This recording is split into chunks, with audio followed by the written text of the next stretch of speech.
Portugal já escolheu. Um novo ciclo político começa agora. O que vem depois das eleições? Aceda à informação que não cabe numa manchete. Assine hoje, com até 55% de desconto, e habilite-se a ganhar um dos 10 cartões oferta FNAC que temos para oferecer. Tudo em observador.pt.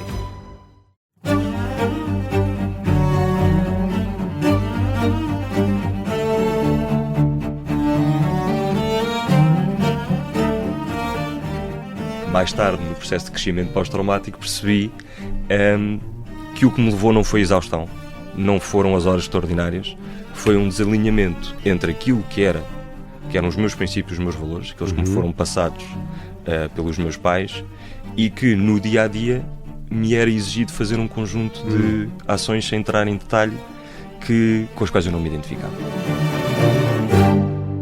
Este é o Querido Líder da Rádio Observador. Eu sou o Ricardo Conceição e comigo estão os especialistas em liderança, o Milton Sousa e o Jorge Medeiros. O nosso convidado esta semana é Marco Teirum. Licenciou-se em Administração e Gestão de Empresas na Católica, fez também na Católica o mestrado em Marketing, começou a carreira na PwC, em funções ligadas à gestão e auditoria, depois segue para a SONAI, onde assume funções em áreas como análise de dados, esteve no Departamento Comercial, Direção Internacional, incluindo a internacionalização da marca Meu Super, e em 2018 entra na Keller Williams, a KW Portugal, como responsável da expansão.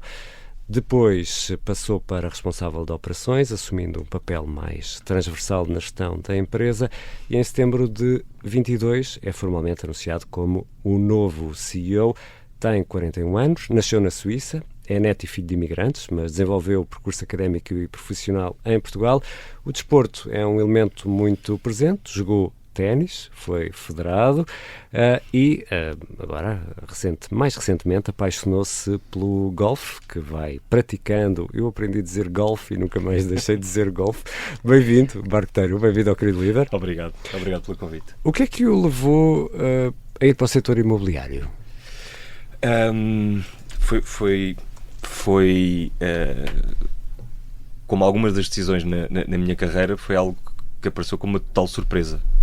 Devo confessar. Aliás, a minha conversa na altura com o Ed Hunter, eu costumo sempre contar esta história, porque ele liga e diz: temos aqui um projeto muito interessante, uma empresa norte-americana, líder do setor a nível mundial, presente em Portugal há 4 anos, está à procura de um responsável de expansão. Eu digo: muito bem.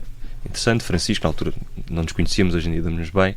Qual é o setor? O setor não é relevante, o que é importante é o projeto, e a coisa logo aí fiquei com o pulga atrás da orelha. E, Francisco, olha, eu estou aqui na altura, como referi, estava na direção internacional, foi a minha última experiência na SONAI. Se não me diz o setor, eu não consigo avaliar se estou interessado na oportunidade. Imobiliário. Eu na altura ainda pensei, fundos imobiliários, imobiliário comercial. Não, o meu cliente é concorrente, é a KW, na altura não me dizia ainda nada, é concorrente de uma Era, de uma Remax. Eu disse: olha, não estou minimamente interessado. Não tinha uma particular boa imagem do setor, sobretudo porque inclusivamente tinha tido uma péssima experiência com um consultor na compra da minha primeira casa, por isso nada estava a ajudar àquela conversa. Mas a verdade é que o que o Francisco na altura me vendeu foi aquilo que me convenceu. Não foi o setor em si, embora hoje em dia seja um profundo apaixonado pelo setor imobiliário, nomeadamente residencial, que é onde nós mais atuamos, mas foi o projeto. Foi o projeto, as pessoas, acima de tudo, os 2 líderes do projeto, o Eduardo Garcia Costa e o Nuno Ascensão. Já os conhecia na altura? Não conhecia nenhum dos dois. Passei-os a conhecer, sobretudo o Eduardo, que foi quem liderava a KW naquela altura, e foi quem conduziu depois o meu processo de seleção, e apresentou-me não só a empresa, mas sobretudo o projeto, a visão e a sua cultura. E que foi algo que, na minha experiência anterior, se falava muito, mas que eu não tinha vivenciado na prática. Depois podemos explorar isso um bocadinho. Vamos lá perceber isso um bocadinho. Depois não é já, não é? Exato. Vou aproveitar já a deixa. Há um franchisado nosso que costuma dizer que a cultura não é uma coisa que se declara, é algo que se pratica. No dia-a-dia. Nós não podemos dizer que somos uma empresa em cultura. A coisa tem que se viver no dia-a-dia, e são as nossas pessoas que têm que nos dizer a cultura desta empresa é boa e não uma coisa que se escreve nas paredes ou que se declara. E na minha experiência anterior, apesar de ter crescido imenso profissionalmente, e numa das perguntas que me vão fazer mencionarei um dos momentos mais marcantes que vivi exatamente nessa organização, falava-se que era uma organização que tinha e tem, atenção, e cresci muito profissionalmente e sou muito grato aos 6 anos que passei na Sonai, mas falava-se muito de uma cultura que eu não vivi na prática. Não vivi na prática. Talvez por estar encarnascido e estar afastado da sede, onde se calhar a influência do engenheiro Belmiro se viveu. Também já sou, enfim, nunca convivi diretamente com ele. Se calhar já estávamos um bocadinho mais afastado, mas eu não a vivi na prática. E isso às vezes gera um defraudado de expectativa. Cresci profissionalmente, aprendi, conheci pessoas extraordinárias. Portanto, ouvia falar da cultura, mas nunca a viveu, é isso? Mas não a vivi e pior, posso antecipar a pergunta que me vão fazer no fim? Nós temos sempre, repetir na mesma. Temos sempre as perguntas fixas, quer dizer, todos os caminhos levam a Roma. Nós não temos uma ordem pré-estabelecida, temos sempre as perguntas fixas, mas podemos subverter já a ordem que costumamos fazer no fim, mas avançamos já. Hoje é um programa que vai por vias travessas. Exato, não. Marco, por favor. Não, dizer que não sentia na praia. A nossa cultura aqui é subversão. É subversão. Pronto. Estamos. Disseram-me que ia ser informal e por isso estou a corresponder. Fantástico. Dizia, eu quando estava na Sonai, quando passei na área comercial, tinha 30 anos na altura e tive um burnout. Por isso, o pior momento da minha carreira, burnout. E por uma razão, acho que ninguém em contexto profissional deve estar exposto às circunstâncias que o levem lá. Gostei muito da conversa inicial sobre resiliência e o crescimento pós-traumático, porque hoje em dia consigo dizer, muitas vezes, embora choque, eu dou graças a Deus por ter tido o burnout, porque aquilo que eu aprendi a seguir sobre mim próprio, os limites, valores, o que é que significava verdadeiramente cultura para mim, que hoje em dia são princípios e valores, na altura fui exposto a um conjunto de situações que me levaram ao burnout e que, mais tarde, no processo de crescimento pós-traumático, percebi que o que me levou não foi exaustão, não foram as horas extraordinárias, foi um desalinhamento entre aquilo que eram os meus princípios, os meus valores, aqueles que me foram passados pelos meus pais, e que no dia-a-dia me era exigido fazer um conjunto de ações sem entrar em detalhe, com as quais eu não me identificava. E por isso o desgaste não vinha pelas horas, vinha pelas horas mal dormidas, mas por aquelas em que eu acordava à meia da noite a pensar o que é que eu estou a fazer às pessoas, ou o que é que me estão a fazer. Exatamente. E por isso é que eu digo, apesar de se falar muito, supostamente uma organização com uma cultura muito forte, para mim uma cultura que leva uma pessoa a fazer coisas completamente desalinhadas de princípios e valores basilares, na minha perspectiva hoje em dia, a coisa de facto não passa das paredes. Isso é muito interessante e nós já tivemos aqui alguns testemunhos também e agradecemos a sua franqueza e a frontalidade com que está a falar do tema, porque sabemos que é um tema muito, muito importante e procuramos sempre falar dele. Hoje em dia consegue identificar esses sinais todos e o que é que faz quando identifica os sinais? Isso é uma das coisas que eu costumo dizer, uma das coisas más de ter tido um burnout é ter tido o burnout. A coisa boa é que se aprende, é um tal crescimento, por isso eu adorei, nunca tinha ouvido a expressão e adorei. O crescimento pós-traumático. O crescimento pós-traumático, achei extraordinário, porque passei por esse processo sem ter percebido que tinha um nome. E por isso hoje coloquei o nome da coisa e portanto já saio daqui muito mais rico, obrigado por isso. Mas de facto, não só percebemos limites, como aprendemos porque é que nos permitimos ultrapassá-los e depois ficamos despertos para os sinais. E há uma pergunta que me fazem muitas vezes, que é quando é que tu sentiste que ultrapassaste o burnout? E eu digo, eu acho que nunca se ultrapassa. Porque, sobretudo, se formos pessoas ambiciosas, há uma frase, eu não me vou lembrar do nome da psicóloga que disse isso, mas que diz que o burnout é the curse of the ambitious. E eu achei extraordinário. Porque, de facto, quem procura mais vai se expor invariavelmente a situações de maior stress, de maior responsabilidade, de ter que tomar decisões difíceis e por isso vem um bocadinho associado. Eu costumo dizer, não é, como eu digo, dou graças a Deus porque começo a ver os sinais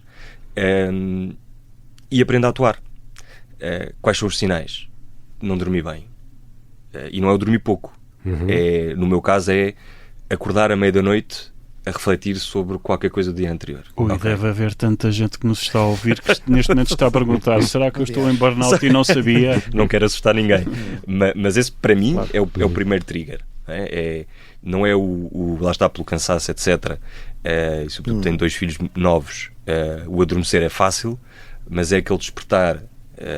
Se a minha filha mais nova às 4 da manhã acordar e não voltar a matutar e já não voltar a adormecer. E esse para mim é o primeiro trigger. Marco, e do ponto de vista da sua liderança, quantas pessoas é que tem cá em Portugal e quantas destas reportam diretamente a si? Portanto, a organização como um todo tem 3.073, incluindo os consultores imobiliários. Incluindo consultores imobiliários, exatamente.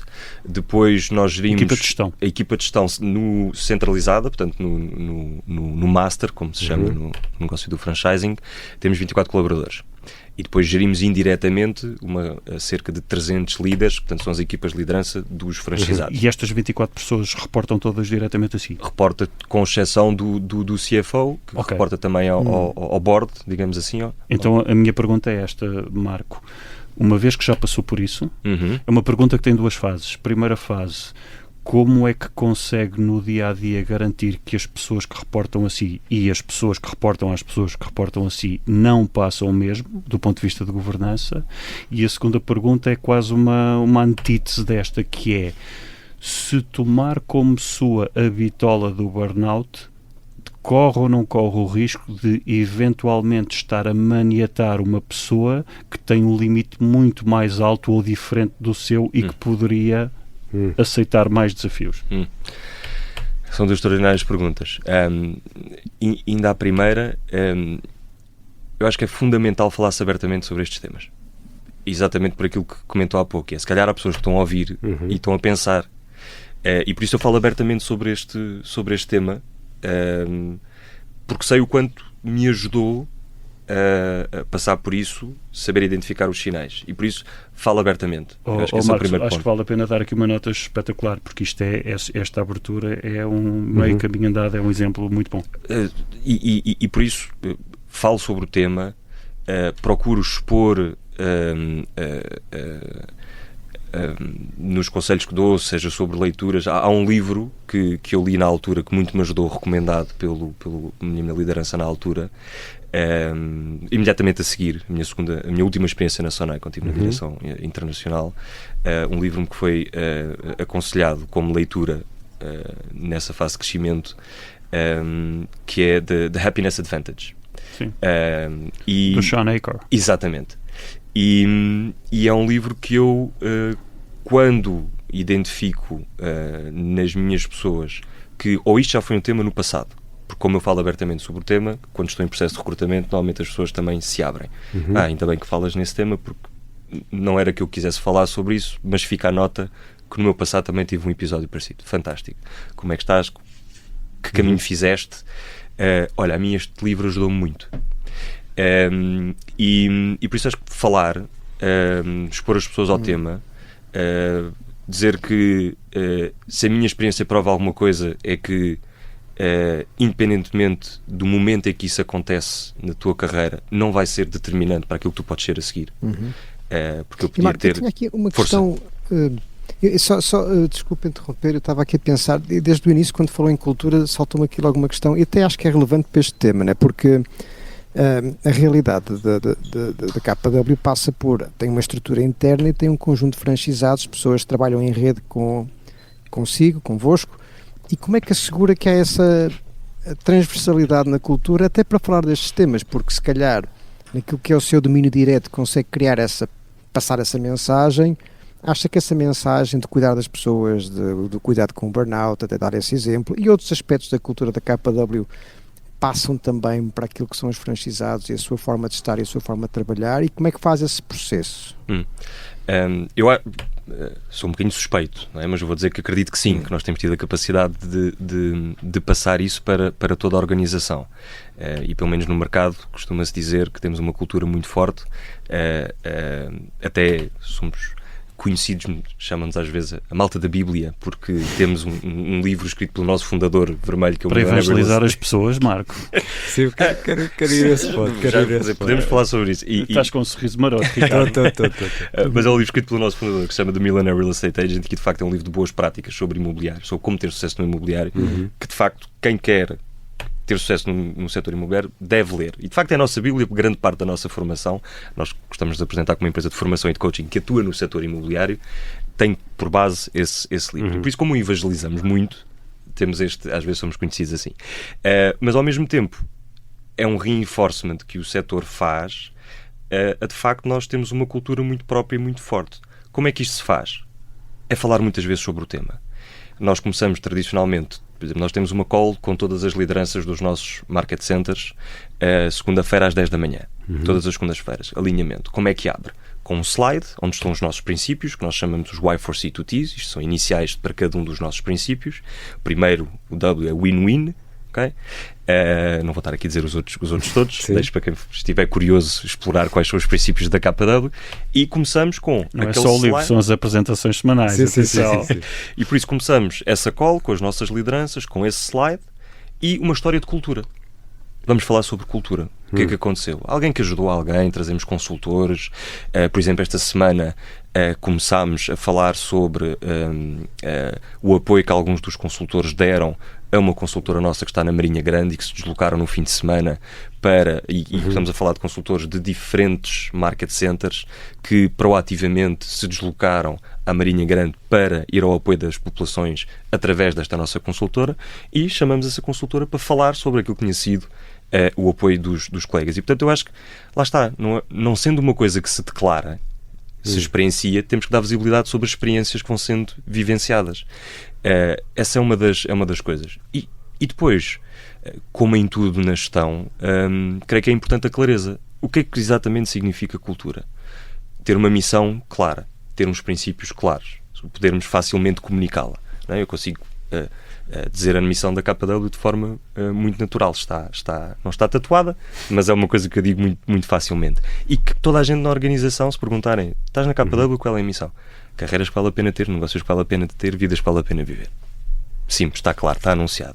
E depois temos uma coisa muito bold, também muito americana, há pouco falou-se de espiritualidade, e que por um lado choca, mas por outro atrai a curiosidade das pessoas e faz aquilo, eu quero saber mais, porque quando nós dizemos a KW, nós acreditamos em Deus, família e só depois o negócio. Uma empresa dizer que acredita mas primeiro... parece o contrário, ou não? Era essa a provocação que eu queria fazer. É que essa necessidade de incentivar o negócio, do sucesso, parece um bocadinho a ordem inversa do que acabou de dizer, ou não? Deixa-me pegar na tua pergunta. O que é que fazem? E ainda, Marco, depois vou pedir para voltar aqui à ideia de até que ponto é que a sua bitola também não pode ser limitadora de uma progressão maior para pessoas que têm um limite maior ao burnout. Mas eu ia pegar nesta pergunta do Ricardo e é esta. Como é que lida com os erros de casting, seja na admissão, seja depois de terem admitido e percebem que, tal como aconteceu consigo, por exemplo, no episódio que partilhou, que a pessoa não se adapta a isso? Como é que lidam com isso? Porque não há milagres, não é? Não há milagres. Embora eu use muito uma frase que é não me julgues por quem eu recruto, julga-me por quem eu mantenho. Dito isto, nós investimos muito tempo, embora o processo não seja infalível, vamos sempre errar, até porque eu acredito que nós só conhecemos verdadeiramente a pessoa quando começamos a trabalhar com ela. Portanto, por muito robusto que possa ser o processo de seleção, não é infalível, mas o nosso processo está montado de forma a irmos nós definimos talento como um conjunto de 6 dimensões: skills, conhecimento, track record e depois forma de pensar, perfil comportamental e a cultura. E normalmente representamos isto num triângulo. E estes 3 últimos aspectos, estas 3 últimas dimensões, colocamos no interior do triângulo. Porquê? Porque são aquelas que são mais difíceis de serem mudadas. Ou normalmente só acontecem depois de um grande trauma. Portanto, o meu perfil comportamental, que é a forma como eu ajo, a minha forma de pensar, os meus princípios e os meus valores, como eu costumo dizer, quem acredita que é um líder tão extraordinário, tão motivador, ou que a empresa tem uma cultura tão forte, que vai mudar aquilo que a pessoa é, está enganado. Aquilo que nós temos que investir muito tempo é descobrir se aquele colaborador partilha exatamente desses mesmos princípios, da mesma cultura, partilha da nossa forma de pensar e tem o perfil comportamental adequado para a função que vai desempenhar. Se isto fizer check, de conhecimento, skills, track record, nós conseguimos aqui, acrescentar às pessoas. Marco, mas então 2 distinções na equipa de gestão e nos franchisados. Qual é o esquema de remuneração dos consultores? É só variável? 100% comissionista. 100% comissionista, sim. Ou seja, do ponto de vista da admissão também é relativamente mais fácil, porque é muito mais fácil. O demonstra, entra, faz um test drive e demonstra, peço desculpa, um test drive, os inglesismos posso, Ricardo? Eu acho que já estás vacinado. Esse eu autorizo. Ok, então vamos a isso. Faz um test drive e depois o tempo dirá se a pessoa tem ou não tem, não é? Sim. Aí é mais fácil. Mais fácil, ok. E do ponto de vista de equipa de gestão, das pessoas que são recrutadas e que são colaboradores formais, assalariados da Keller Williams, sim. Como é que lida com isto, que é mais difícil? Os princípios. Primeiro, na fase de seleção. Eu aí sou intransigente em poucas coisas, mas, como eu costumo dizer, parte do meu sucesso nesta organização é porque eu sou um produto a montante e a jusante deste processo de seleção que nós chamamos internamente de career visioning. Portanto, eu descobri muito sobre mim próprio e até sobre aqueles episódios que já relatei quando o Eduardo na altura me fez este processo, porque falar sobre perfil comportamental, provavelmente os processos, mesmo hoje em dia, em que os recursos humanos, já nem sequer se chamam recursos humanos, people development, coisas assim mais sexys, em que já há muitas destas temáticas inseridas. A maior parte das vezes são 2, 3 entrevistas. Valida-se o CV, vamos ver se tem os skills, uma conversa com o chefe, entra. Aliás, muitas vezes, no primeiro dia, é que conhecemos o chefe. Eu vejo isto ainda acontecer, já será menos frequente.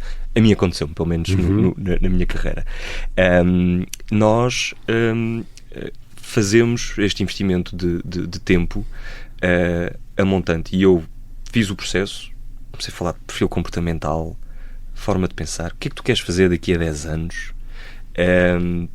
E comecei a percebi eu depois, quando comecei a estudar a formação, que o que estavam a querer descobrir na prática é aquilo que também já foi falado há pouco, que é o que é que me move, o que é que me motiva, porque é que eu trabalho, qual é o meu propósito.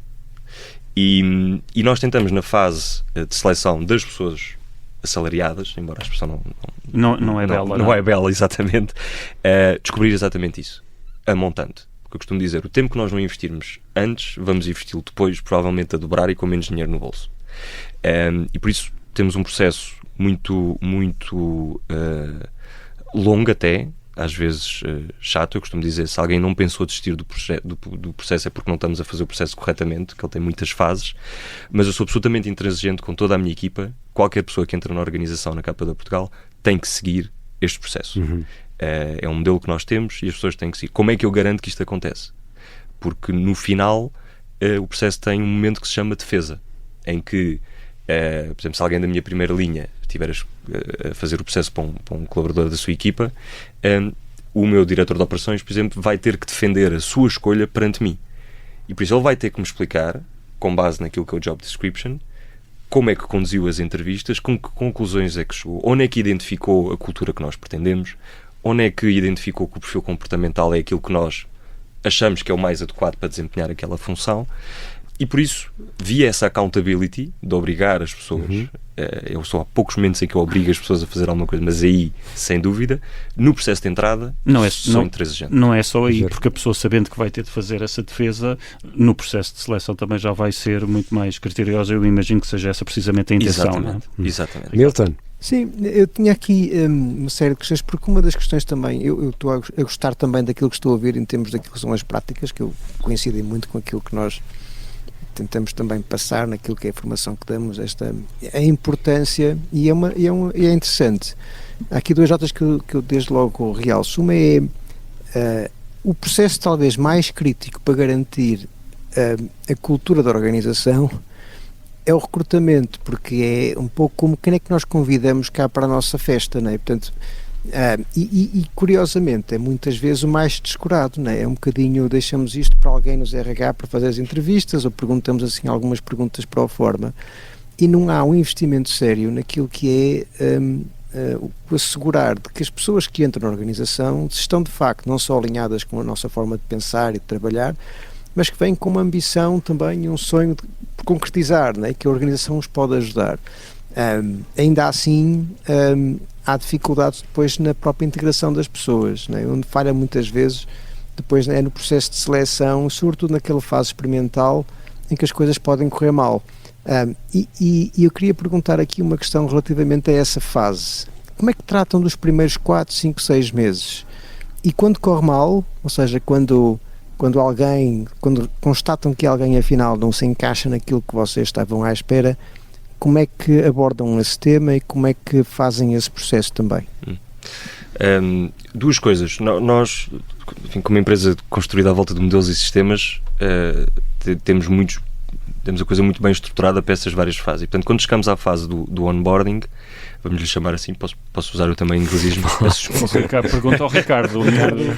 É a minha primeira vez. Marco, a próxima vez tem que pedir autorização. Eu tenho que lhe explicar que por vezes os inglesismos me encanitam. É por isso que eu às vezes que eles estão a gozar comigo. Pronto. No processo de acolhimento. Uma coisa é gozar, outra coisa é brincar e apreciar.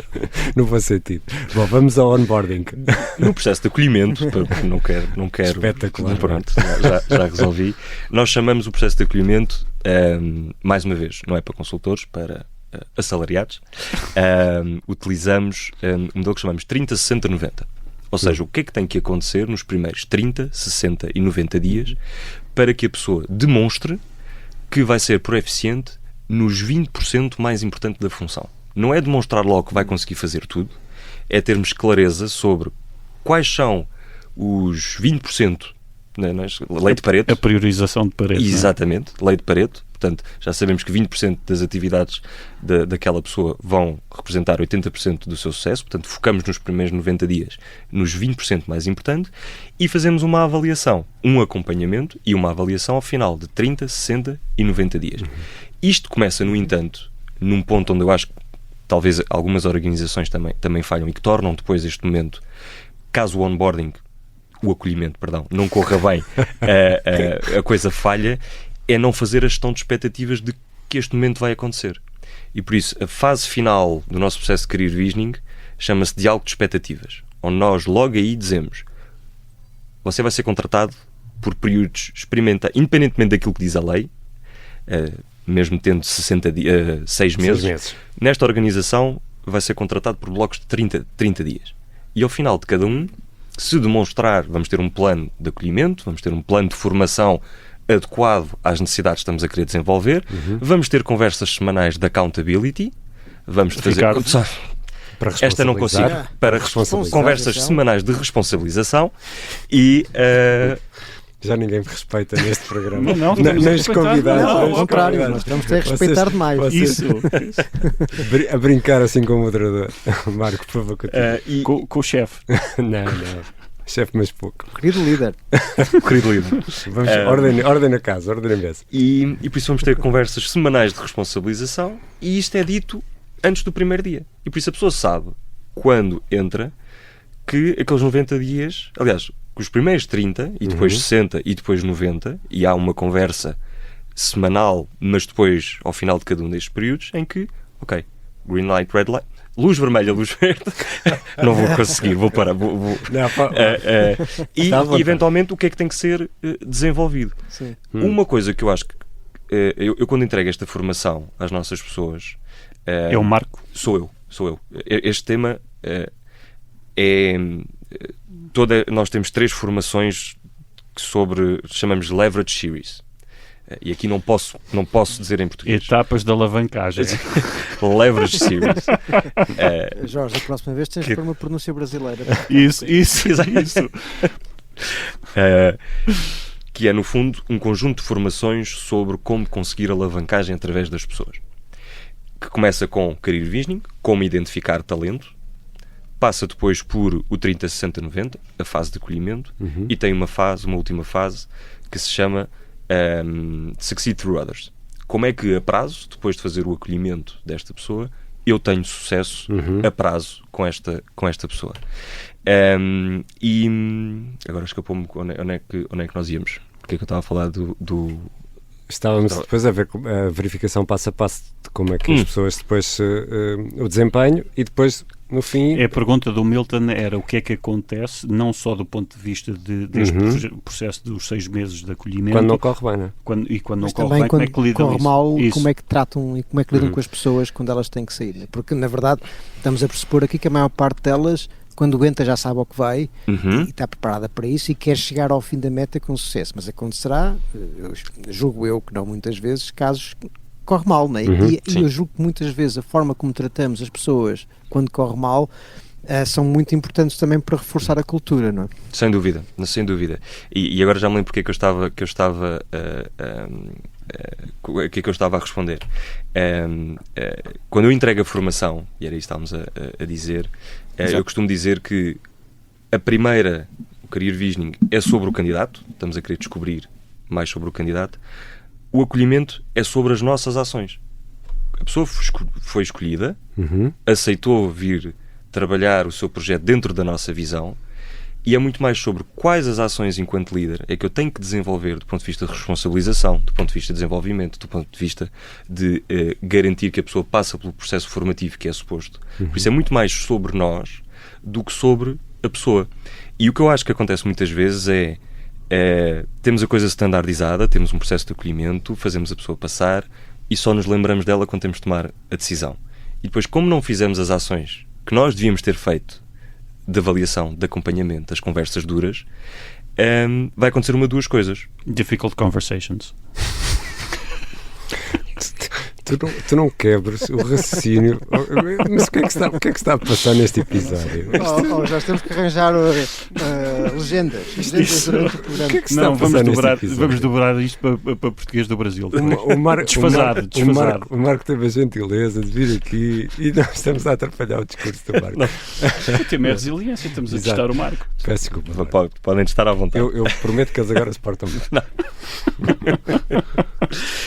E o que eu estava a dizer é, eu acho que muitas vezes acontece duas coisas. Porque nós não fizemos o acompanhamento devido. Pensamos nós próprios, ok, mais 6 meses. Vamos deixar. Eu também não acompanhei bem, se calhar não dediquei tempo. O benefício da dúvida, não é? O benefício da dúvida. E depois a coisa arrasta-se e depois temos de tomar a decisão ainda mais tarde e custou-nos ainda mais dinheiro. Ou então, por não fazermos o acompanhamento, aparece como total surpresa. Eu achei ninguém falou comigo, fui fazendo as minhas coisas, nunca ninguém me disse bem, mal, e de repente estão-me a dizer que tenho que me ir embora, que está mal. E por isso é que eu digo muitas vezes o acolhimento não é sobre a pessoa, é sobre quem é que nós somos enquanto líderes quando estamos a fazer o acompanhamento. Que tempo é que estamos a reservar para desenhar o plano de acolhimento, para fazer a demonstração, por exemplo, acontece muitas vezes em funções comerciais, ou quando temos uma área que no momento do lançamento das nossas operações faz o acompanhamento no local e é aí muitas vezes que se nós não fizermos, não bloquearmos o tempo para acompanhar, que a coisa se perde. Portanto, agora, a seguir, se nós tivermos sido, e eu digo isto para nos protegermos, fazer o offboarding de alguém é uma coisa difícil, porque muitas vezes, eu costumo dizer isto também, que o talento raramente está desempregado, e por isso nós tivemos que convencer alguém a vir para a nossa organização, provavelmente despedindo-se de outra oportunidade onde estava, e por isso nós temos uma responsabilidade muito grande de garantir que nós fazemos o máximo possível para a coisa correr bem. A coisa não correndo bem, mas tendo tido todas as conversas, também nos protegemos. Eu acho que fui suficientemente claro sobre as expectativas, fizemos várias conversas, sinalizei. O que devia ter feito, não é? Fizemos o que devia ter feito. Mas é dos dois lados. E no negócio, que é um negócio difícil, com muita concorrência, como é que se lida com o insucesso? Eu vou tirar aqui um número, não faço ideia se este número cola na realidade, mas vamos imaginar que em 10 negócios conseguem concretizar um, ou em 100 negócios conseguem concretizar um. Como é que se lida com esta frustração? Ia dizer resiliência, mas não quero. Não, então. Não quero. Não. É fazer o recordar frequente às pessoas, independentemente de serem assalariadas ou os nossos consultores, de porque é que estás a fazer isto. Isto não é sobre ganhar dinheiro. É sobre ganhar dinheiro para qualquer coisa. Atrás de uma chamada, atrás de um negócio que é feito ou que cai, está uma comissão. Para que é que essa comissão serve? Dentro daquele processo que eu vos falava de career visioning, há uma das entrevistas que se chama exatamente isso, que é a entrevista motivacional, que é para perceber o que é que motiva a pessoa. Quais são as áreas que a pessoa espera serem impactadas, para além de o seu sucesso na função, o dinheiro que vai ganhar como consequência desse sucesso, que outras áreas é que, se nós estivermos aqui a conversar daqui a 5 anos, isto é a forma como nós pomos a conversa, se nós estivermos aqui os dois outra vez sentados daqui a 5 anos a celebrar o quão extraordinário foram estes 5 anos, o que é que tu alcançaste na função, que dinheiro é que ganhaste, mas também que outras áreas é que têm que ser impactadas positivamente por esta relação. E as pessoas respondem muitas vezes, por exemplo, família. Ok, família, mas estamos a falar do quê? 2 filhos, ok. E impactar positivamente o que é que significa? Educação, saúde, fazer umas viagens. Ok, então vamos pôr uns euros à frente disso. Então, 2 filhos na escola, tal, mais saúde, mais uma viagem de vez em quando, aonde? Estarreja ou gostavas de ir à Disney? Disney, então se calhar é um bocadinho mais caro. E quando depois... Isso traduz em quantas casas, não é? Exatamente. Porque depois, quando temos, ok, o negócio caiu, ou fiz 10 chamadas hoje, mas não consegui fazer nenhuma angariação, vou desistir. E se uma pessoa lhe disser, não, está bem como está, a minha missão de vida é, e portanto eu não preciso de vender tantas casas. Fantástico. Não há esta competição comparativa entre consultores? Há sempre motivada por vós, digo eu. Não. Ok. Não. Eu dou exatamente o mesmo nível de serviço ao consultor que fatura 20 mil euros ou ao consultor que fatura 1 milhão. Okay. A nossa formação está preparada para fazer os hábitos iniciais de um consultor início de carreira que nunca viu um contrato de mediação imobiliária à frente, nunca fez uma angariação, nunca fez uma chamada, até formações de liderança, desenvolvimento de equipas para aquelas que estão a fazer o caminho já para de empresários. Uma parte da pergunta eu ia pegar no tema do Ricardo, que é quando se recrutam só pessoas com experiência? Não. Por exemplo, consultores só com experiência? Não, eu depreendi agora pela sua intervenção que também contratam pessoas sem experiência. Sem experiência, sim. É uma coisa e Ambas, outra. uma coisa e outra. É uma coisa e outra. Há algum critério ou é só pela identificação do perfil da pessoa? Eu não gosto da palavra perfil, mas... Podes usar profile. Desculpa, agora não resisti. Claro, fazes bem, vingança. Este episódio. Isto não vai para o ar, pois não. Não, esta parte só para podcast. Só para os nossos ouvintes em podcast. Esta não passa na rádio. De forma transparente. É o setor, provavelmente, dos setores em Portugal que tem menos barreiras à entrada. Isso. Virtualmente nenhuma. Se quiserem amanhã começar a carreira connosco, são muito bem-vindos. Terei todo o gosto em acolher-vos. O que interessa, mesmo que entre e esteja só uns meses, se trouxer umas casas para a base de dados para os outros venderem, está ótimo, não é? Está ótimo. Por isso, qualquer pessoa, não há, por exemplo, qual é o perfil ideal do consultor? Hoje em dia, então, não existe, porque eu consigo fazer negócio fazendo porta a porta, fazendo chamadas o dia todo, ou só através de redes sociais, sendo um antissocial em que eu nem... Isto foi com uma provocação, porque já não se aguenta o perfil e os testes, os pseudotestes de pseudopersonalidade, mas isso fica para outro episódio. Milton, vou avançar para as perguntas fixas. Não sei se tens mais alguma pergunta. Tinha uma questão, por acaso tinha uma questão que queria colocar.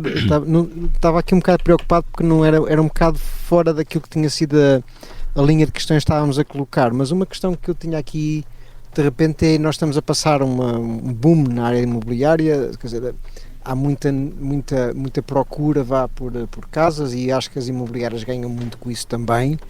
Até que ponto é que acha que a KW está preparada para o dia em que as coisas corram menos bem? Eu sei que é um cenário hipotético difícil de prever, porque acabou por entrar numa fase em que já havia uma onda de crescimento muito acentuada.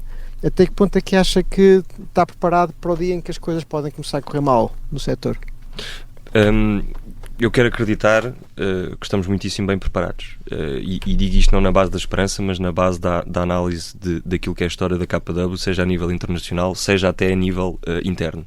Os 2 períodos em que a KW mais cresceu em Portugal foram 2 momentos de crise. Uma que todos nós passámos, que foi o Covid, em que, enfim, perante a incerteza, nós temos uma capacidade muito rápida de nos reinventar, e por ter no nosso ADN a componente da formação, foi rápido nos adaptarmos e passámos a dar formação online, porque praticamente todas as pessoas estão preparadas para dar formação. E o segundo foi um momento na história da KW em 2019, portanto a empresa é fundada em 2014, e em 2019 há uma cisão, um conjunto de franchisados que decidem lançar a sua própria marca, e na altura significou metade do nosso número de consultores. Portanto, na altura a rede tinha 2.000. Houve uma cisão, ou seja, não foi uma cisão promovida pela KW. Não, estas pessoas é que decidiram exatamente. Organizar-se e montar uma empresa à parte e levaram a carteira com eles. Exatamente, levaram na altura 1.000 consultores, mais coisa, menos coisa. Portanto, 50% do nosso número de consultores saiu. E nós crescemos mais depois desse momento do que tínhamos crescido até então. Nesse momento tínhamos 2.000, passámos para 1.000, nos últimos 5 anos triplicámos o número de consultores. Hoje em dia são mais de 3.000. E uma das coisas que esteve na base desse crescimento foi uma coisa que nós já discutimos aqui, que foi a cultura. As pessoas que saíram tinham uma outra visão da mediação imobiliária, e está tudo bem, foram fazer o seu projeto, e isso permitiu-nos ficar só com aqueles que acreditavam no mesmo que nós. E a partir do momento em que só estamos a colaborar com quem acredita no mesmo que nós, na mesma forma de fazer mediação, na mesma visão que temos, por exemplo, em temas como é que a tecnologia vai impactar o dia-a-dia dos consultores, foi muito mais fácil garantir esse alinhamento e continuar a crescer. Última nota histórica, há o segundo livro mais importante dentro da biblioteca da KW, é um livro chamado Shift, que foi escrito no pós-crise subprime. A KW torna-se líder do mercado norte-americano em número de consultores em 2013. Portanto, foi exatamente durante o período de crise, a grande crise imobiliária, não é, que afetou não só os Estados Unidos, mas depois fomos todos afetados por ela. Foi durante esse período que, com base na qualidade da formação, com base na profundidade da sua cultura, que a KW assumiu a liderança de mercado, escreveu esse livro, que são as melhores práticas, no fundo, de como passar por um momento de crise. E nós temos isso muito no nosso ADN, portanto, vejo com boas perspectivas. E a voltar atrás então à tal pergunta, não é? Sendo o burnout e a preocupação com o bem-estar das pessoas está muito, muito no seu dia-a-dia, não é? Até pela sua experiência, não quer que as pessoas passem pelo mesmo que passou. Certo. E o outro lado da minha pergunta era: como é que consegue aferir se a pessoa já está num estádio em que está em risco de, ou se ainda consegue puxar mais pela pessoa para ela crescer mais sem entrar em risco de? Com conversas de responsabilização e acompanhamento frequentes. Okay. Nós usamos uma ferramenta que chamamos 411, que no fundo nós temos o nosso documento estratégico anual, e depois temos esta ferramenta de responsabilização semanal e mensal. 4.1 basicamente significa um grande objetivo, depois um objetivo mensal que temos que atingir para estar a caminho de concretizar o objetivo anual, e depois que atividades é que vamos fazer nas 4 semanas. Quantitativos ou qualitativos? Nas atividades, os objetivos são quantitativos, depois no 4 são as atividades, muitas vezes qualitativas, que nós temos que fazer para chegar àqueles objetivos. Eu percebo, mas então não era a minha pergunta, porque continuamos a falar de números e das atividades para servir os números, é isso? Não, mas eu ia chegar exatamente e ia responder. O 4.1 depois tem 2 componentes, que é a parte profissional e a parte pessoal. Eu quero saber, para além daquilo que nós vamos atingir ou queremos fazer esta semana a título pessoal, quais são as tuas outras prioridades a nível pessoal. Ir 2 vezes ao ginásio. ir dormir bem, ir para a cama às 11, o que quer que seja. Portanto, eu tenho que ser parceiro de responsabilização das minhas pessoas, seja a nível profissional, seja a nível pessoal. E por isso, quando eu começo a ver nestas conversas semanais, e termino muito rapidamente, que a parte pessoal está a ser afetada, já deixou de ir ao ginásio, já deixou de comer bem, etc., é porque começamos a ir para esse caminho. Vamos às perguntas fixas que fazemos a todos os seus convidados. O Marco já falou do pior momento, o pior dia, o falhanço, já percebemos, aliás, a conversa começou por aí. Qual foi o melhor dia? Eu sou otimista, por isso costumo dizer que eu acho que ele ainda está para vir. Mas há um momento que marca sempre, anualmente, que é o momento da entrega de prémios, no jantar de gala, na convenção anual, e há um momento muito específico que é, eu normalmente não estou em palco a entregar os prémios, mas estou depois na photo wall a fazer as fotografias e os beijinhos. E vocês não imaginam o que é a quantidade de pessoas, lá está, isto parece que é só vender casas, mas é muito mais, que chegam ali àquele momento da fotografia, depois passarem pelo palco, receberem um prémio, que é o reconhecimento de todo o seu esforço, e que chegam ao nosso lado, e nós ali abraçamos para tirar a fotografia, e a pessoa está ou de lágrimas nos olhos, ou a tremer, e aquele foi o momento mais importante da carreira da pessoa. Esse momento específico do ano é um momento que eu anseio sempre, porque me recorda sempre, ok, é por isto que nós fazemos isto, é para ter este impacto na vida das pessoas. É uma sensação indescritível. E quando é que percebeu um momento, um episódio, espera lá que afinal quem é o líder sou eu? Eu aí, para quem se calhar ainda não é e ambiciona ser líder, tenho pelo menos na minha perspectiva, más notícias, que normalmente é nos momentos maus que nos apercebemos. Porque depois da primeira promoção, os primeiros tempos, não é? Ok, agora é CEO, fantástico, vamos desenhar o orçamento, a estratégia, primeira vez que vamos a palco na convenção, é o nosso primeiro momento, fantástico. Quando aparecem os primeiros desafios e todos os olhares estão à espera. Os bastidores do glamour, não é? Quando começam os problemas e alguém tem de os resolver. E é aí, em que toda a gente para e os olhos vão todos só por uma pessoa à espera que a decisão seja tomada. Porque quando são decisões boas, toda a gente quer colaborar. Quando são aquelas difíceis, quando estamos a falar de reestruturação, quando estamos a falar de... há o tema que eu abomino de ter que tratar anualmente, que tem a ver com os aumentos e que é uma coisa que me custa fazer, porque acho que toda a gente devia ganhar o máximo possível, mas do ponto de vista de gestão é impossível.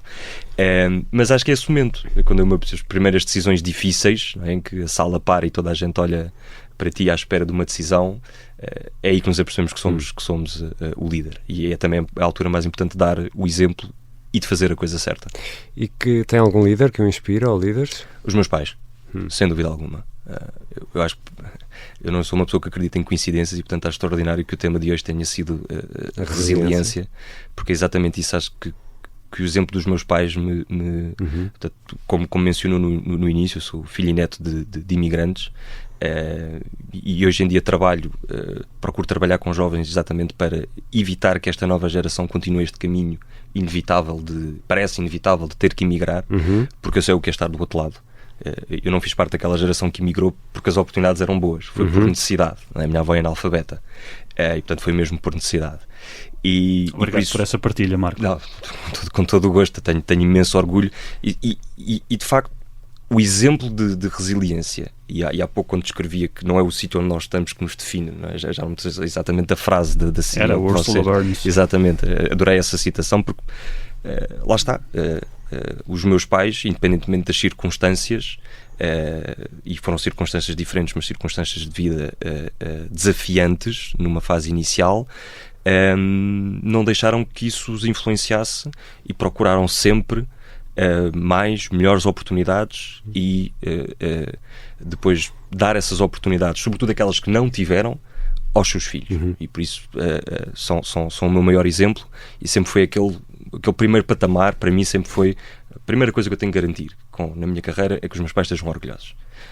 Acho que se eles estivessem aqui, acho que diziam que hoje em dia estão, mas há muito mais para fazer. Agora é devolver. Então qual é o sonho não concretizado aos sonhos? O sonho é Além de ter tempo para poder jogar golfe. Isso é um nice. Curiosa a substituição da raquete por um taco, não é? Exato.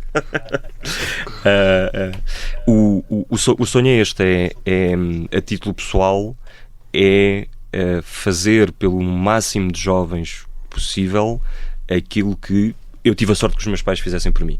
Portanto, servir de exemplo, impactar jovens. Eu lancei uma comunidade que chamamos KW Young Professionals, que já trabalha nesse sentido. Fiz agora um retiro no final do ano passado sobre definição de objetivos. Lá está a começar, pôr os jovens a pensar o que é que tu queres fazer daqui a 10 anos, porque passa muito rápido. E quanto mais cedo estivermos em contacto com conceitos que eu só tive contacto, se calhar depois dos 30, melhor. Construção de riqueza, rendimento passivo, todas essas coisas. O sonho é,